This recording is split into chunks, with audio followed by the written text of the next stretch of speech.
First, add meat cut in cubes to the crock pot or cast iron pot.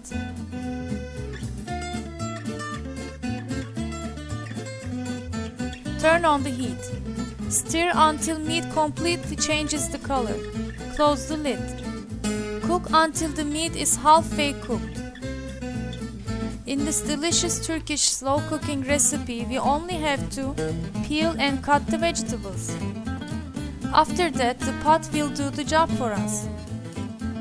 Potatoes, eggplants and zucchinis peeled and cut in cubes. Green beans are also cut in half, and some frozen peas and chopped tomatoes and onions.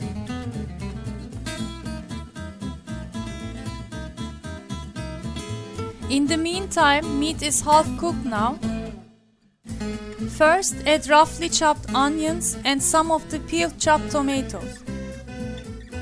Second, because it is the hardest to be cooked among the veggies, green beans. After that, potatoes and peas. Eggplants and zucchinis peeled in strips. And more tomatoes and garlics will make this dish even more delicious.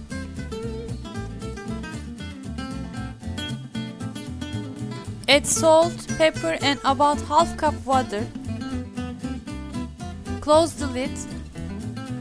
And first cook in a medium heat until vegetables get hot. After that, cook in a very low heat until the meat and vegetables are soft. Get a piece of meat without stirring everything and check if it is cooked. I cooked it on the stove, but if your pot is oven safe, cooking in the oven will make it more delicious.